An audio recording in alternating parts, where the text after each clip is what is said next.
Guillermo, ¿los científicos se alojan acá en el centro? Sí, justamente, esto funciona como una especie de hostel, donde comparten habitaciones, lugares comunes, comedores, lavadero, baños.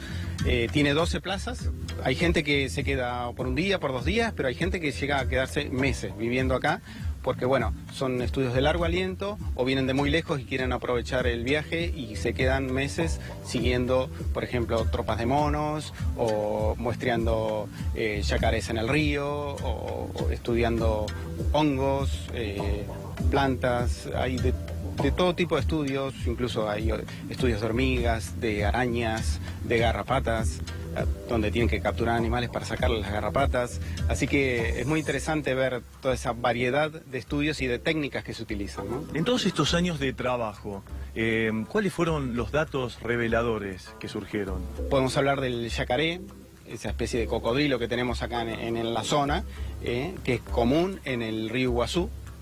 Se hicieron durante muchos años censos de yacaré con distintos niveles del río. Y bueno, hubo un análisis de todos esos datos y se llegó a la conclusión de que los yacarés, digamos, se verían perjudicados por un posible cambio climático, ¿no? Ya que a altos niveles del río o bajos niveles del río, las poblaciones disminuyen. O sea, ellos necesitan unos niveles del río intermedias, donde puedan tener lugares para solearse, para poner los huevos y alimentarse. Entonces, es un estudio que de largo plazo nos puede dar incluso proyecciones al futuro si aumenta, por ejemplo, las precipitaciones, ¿no? Las lluvias.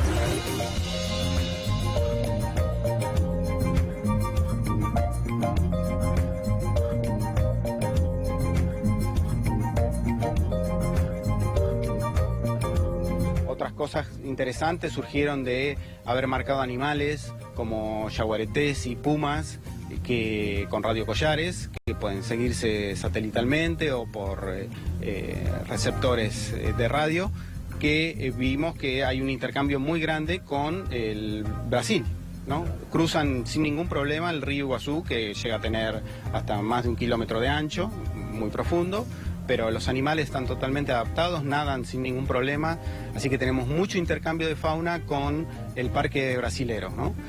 Cruzan yaguaretés, cruzan pumas, cruzan tapires, chanchos de monte, corzuelas, que son pequeños ciervos, así que los dos parques están funcionando juntos. Los animales no conocen la frontera y los dos parques se potencian entre sí. El yacaré en los años 90 estuvo muy amenazado. ¿Cómo están las poblaciones ahora?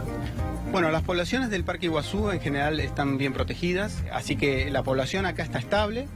Es una población también bastante particular porque es un río correntoso, sí. En general están en bañados, lagunas, ¿no?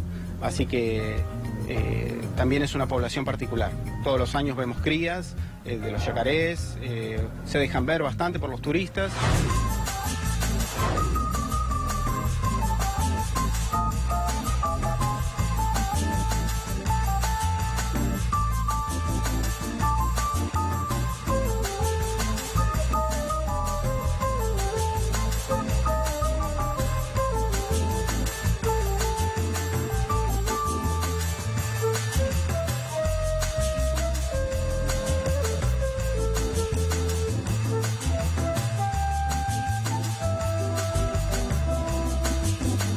Francisco, ¿y vos trabajás con el tema yaguareté?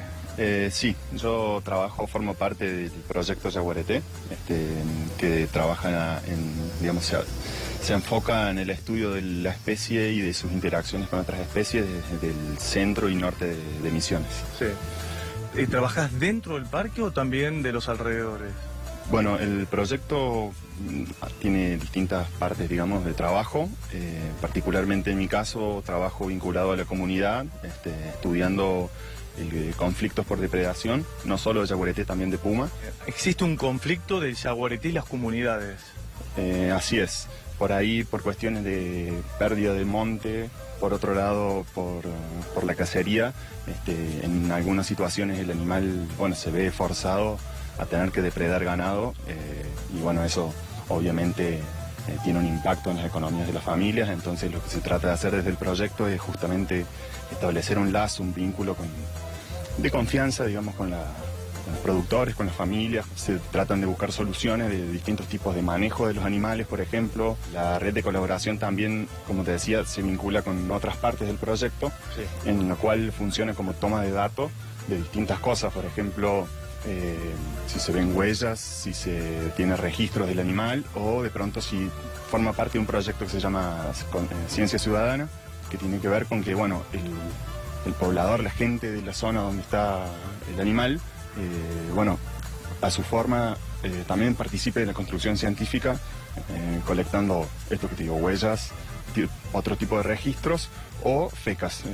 Básicamente es la caca del animal, sí, a través de la cual se estudian, bueno, cuestiones genéticas. La situación del yaguareté. Y es crítica en esta zona de su distribución, que es el sur de su distribución. Gracias a los estudios del proyecto Yaguareté podemos saber cómo fluctúan las poblaciones. En estos últimos años viene creciendo lentamente. Pudimos saber que en cierto momento el parque estaba utilizado hasta por 13 animales, que es muy poco, pero bueno, son animales que necesitan mucha superficie, así que imagínense que era el lugar donde más yaguaretés había en la provincia, y había solo 13. Imagínense en el resto, ¿no? Por eso se calcula que la población actual en toda la provincia, incluyendo el Parque Brasilero y el Parque do Turvo, que es un parque estadual de Brasil, ronda los 90 animales. Es casi nada, por eso es muy crítica la situación de este animal.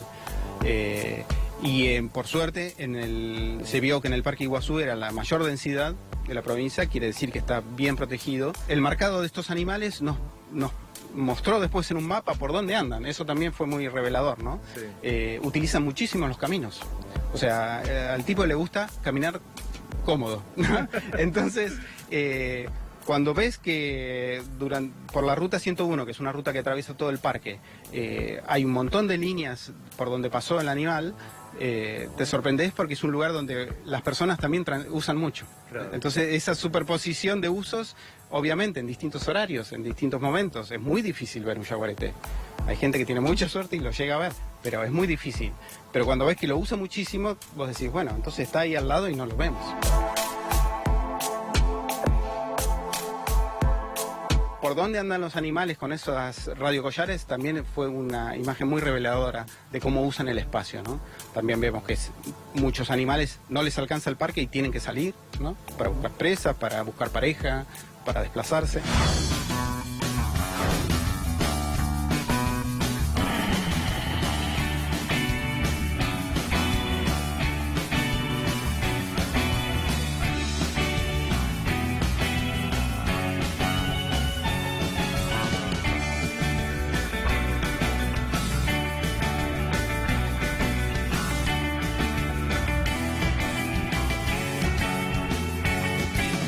También estudian al mono caí que habita en el Parque Nacional Iguazú.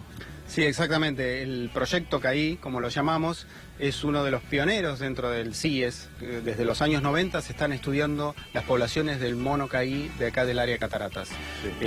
Un proyecto que ya es el de más largo plazo, incluso es referente en todo el mundo como proyecto de largo plazo sobre monos. Así que se sabe todo sobre los monos CAI. Quién es hijo de quién, cómo son los linajes, los grupos, cómo se van moviendo.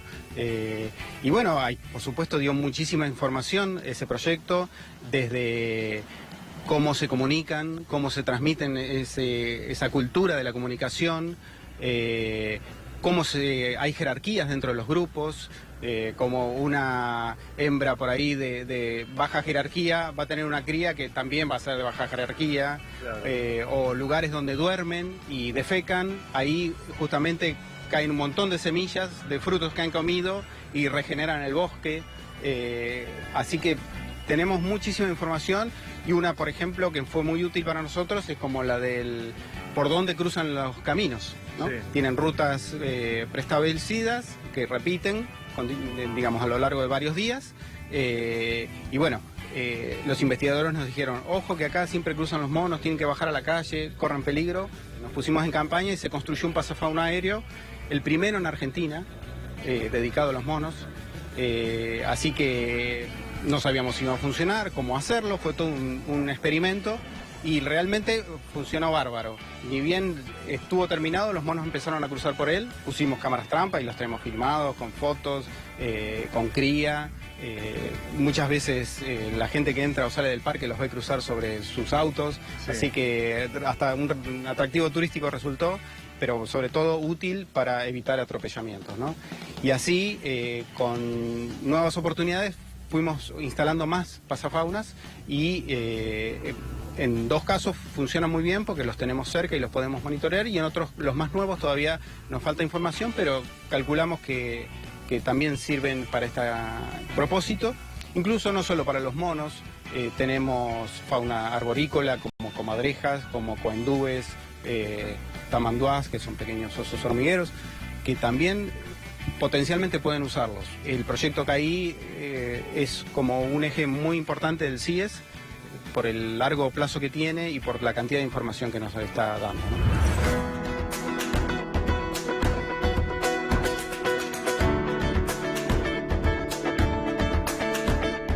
No solamente está el mono caí acá en el parque, sino que también hay otro mono, el mono carayá, es muy raro de ver, incluso se hizo más raro todavía después de un brote de fiebre amarilla en el pasado, que lentamente, muy lentamente se van recuperando. Ya tenemos registros nuevos de hace 1 año, 2 años, en lugares donde antes no se lo veía. Quiere decir que de a poquito las poblaciones se van recuperando.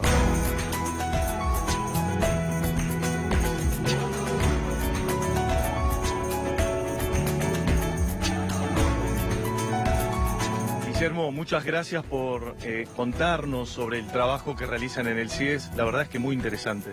Bueno, no, el agradecido soy yo, que dieron a conocer este pedacito del parque, menos conocido, pero muy valioso para el manejo del área. Los invito a conocer un poquito más del CIES en la página web del CIES y en el Facebook. De esta manera hemos llegado al final de este programa especial desde el Centro de Investigaciones Ecológicas Subtropicales y nos encontramos como siempre en el próximo programa de Alerta Verde.